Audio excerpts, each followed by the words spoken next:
yang lelah, ku beri kembali hidupku, supaya dalam sumbermu bertambah murnilah.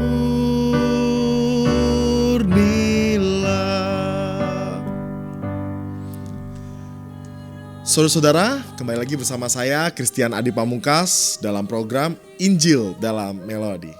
Saudara-saudara, lagu yang baru saja saya nyanyikan berjudul Ya Kasih yang Merangkulku dari Kidung Jemaat 366. Kata-kata di dalam syair nyanyian ini sungguh mengandung perasaan yang sangat mendalam, saudara. Pada bait 1 misalnya dikatakan, kasih yang merangkulku, penghibur jiwa yang lelah.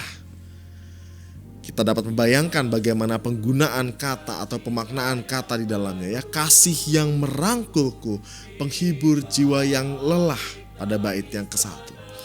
Saudara, syair ini ditulis oleh seorang yang buta. Dan sebagaimana dicatat oleh pengarangnya sendiri, dia mengatakan bahwa lagu ini adalah buah penderitaan yang cukup mendalam.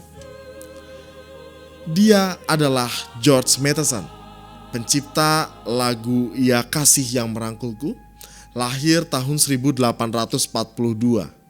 Semasa kanak-kanak, saudara-saudara, penglihatannya sangat buruk. Dan ketika awal masuk universitas di Glasgow, ia mendapati dirinya penglihatannya semakin mundur, semakin memburuk. Dan saat ia hendak berniat melanjutkan studi pasca sarjana di bidang Christian Ministry, dia menjadi buta total. Namun demikian, saudara, studinya tetap berlanjut.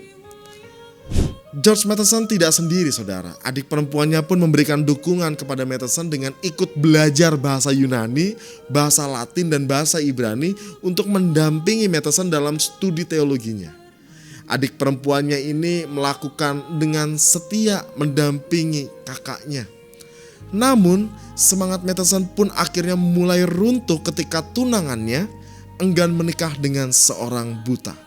Kita dapat membayangkan betapa hancur hatinya ketika orang yang dikasihinya memutuskan untuk memutuskan relasi, tidak melanjutkan pertunangannya dengan alasan karena Matheson buta. Akhirnya Matheson tidak pernah menikah dalam hidupnya, dan semua rasa sakit akibat penolakan itu tidak pernah benar-benar hilang dari dalam hatinya. Namun saudara-saudara, beberapa tahun kemudian saudara perempuannya yang senantiasa mendampingi dirinya menghampiri dia dan menyampaikan rencana pertunangannya. Tentu Matheson sangat senang mendengar berita itu, sekaligus pikirannya terbawa pada rasa sakitnya sendiri, saudara. Dia pun menghibur dirinya sendiri dengan memikirkan cinta kasih Tuhan yang tidak terbatas dan tidak bersyarat.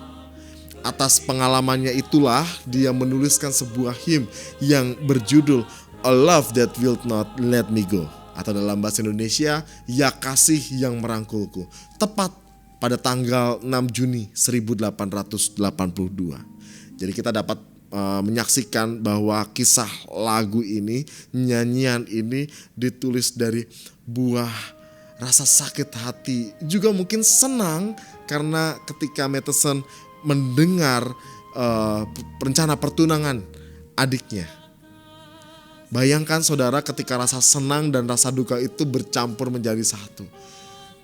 Tetapi yang dirasakan oleh Matheson adalah keterpurukan penderitaannya.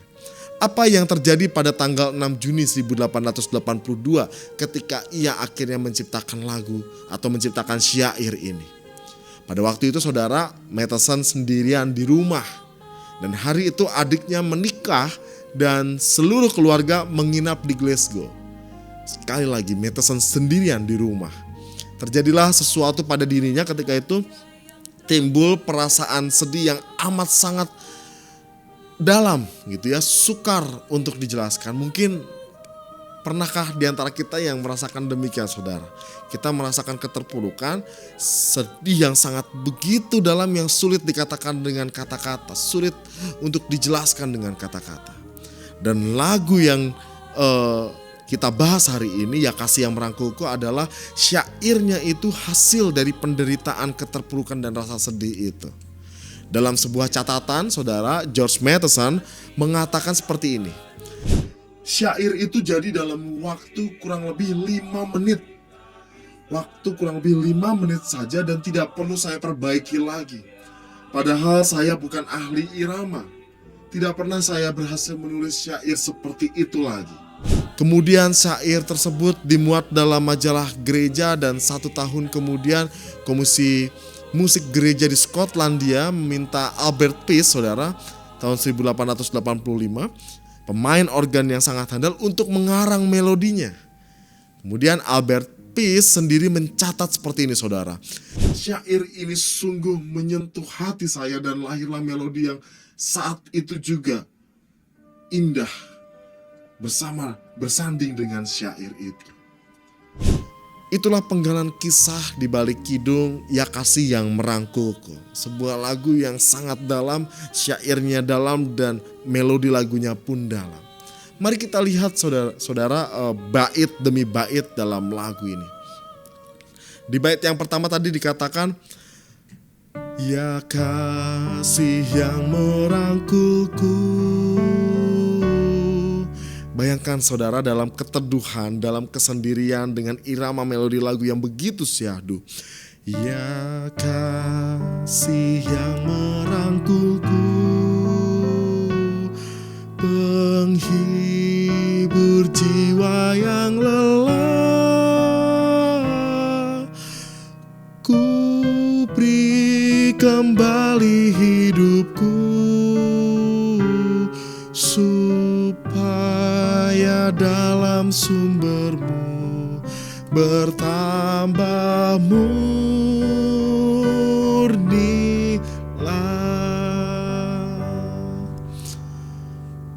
Lagu atau syair yang seperti memberikan diri, mempersembahkan diri kepada Tuhan sang sumber rahmat, agar diri si penyair, si penyanyi itu bertambah murni. Di bait yang kedua, saudara-saudara, dikatakan, Ya cahaya yang terang benderang, penyuluh di jalan gelap. Syair ini hendak menyimbolkan atau menggambarkan Tuhan sebagai cahaya yang terang benderang, sebagai penyuluh, sebagai obor di jalan yang gelap, obor hati yang remang. Dan bagaimana hidup kita ingin tersulut oleh sang terang itu, sang suluh obor itu kepada Kristus, kepada Tuhan, agar hidup kita, agar hati kita pun juga bertambah terang. Dan di bait yang ketiga dikatakan, Ya sukacita yang penuh di balik tangis dan erang, senantiasa kau menantiku. Ku yakin setelah gelap bersinar surya terang. Ini adalah sebuah doa sekaligus keyakinan kepada sang sukacita, Tuhan sang sukacita yang penuh itu.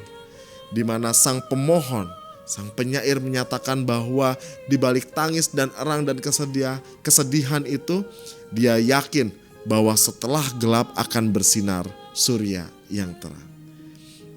Saudara-saudara, akhirnya lagu ini menginspirasi setiap kita di dalam kesedihan, dalam erang, dalam tangis, dalam keterpurukan, dalam situasi yang kita down atau kita pun dalam tangisan.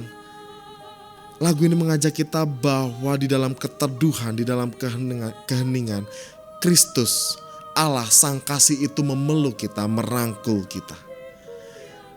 Dan Dia pun senantiasa ada sebagai terang, sebagai suluh yang memimpin jalan kita yang mungkin kita jalani ini berat atau gelap.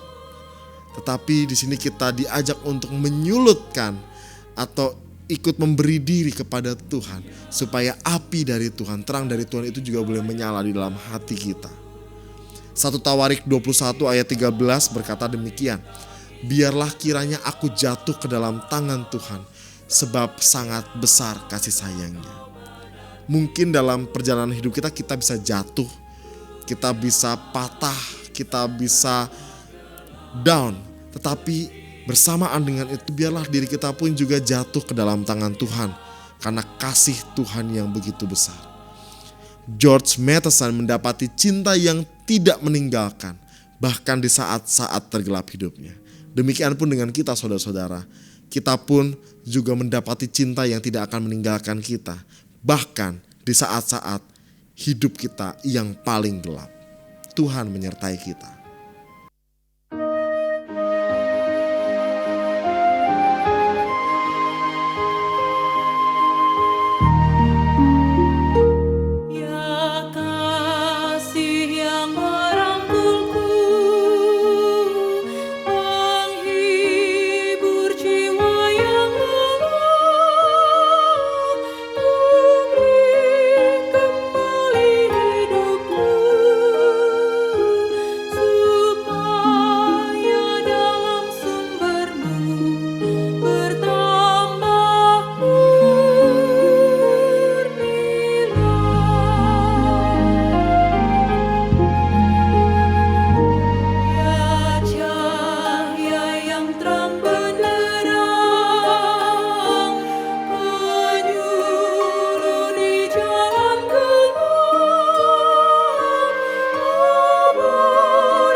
Cita yang penuh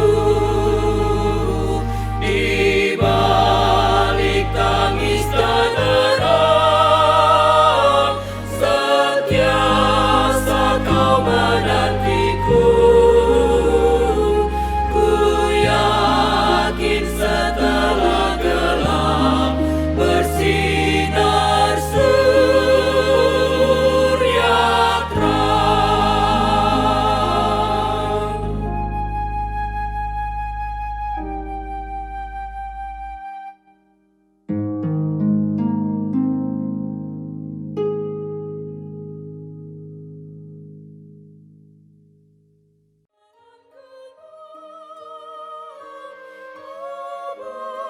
Hatiku yang remang,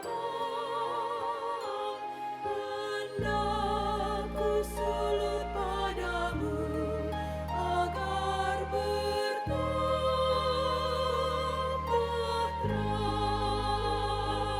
Sahabat, mari dukung pelayanan dan pekabaran Injil melalui YKB dengan membagikan link acara ini kepada sebanyak mungkin orang.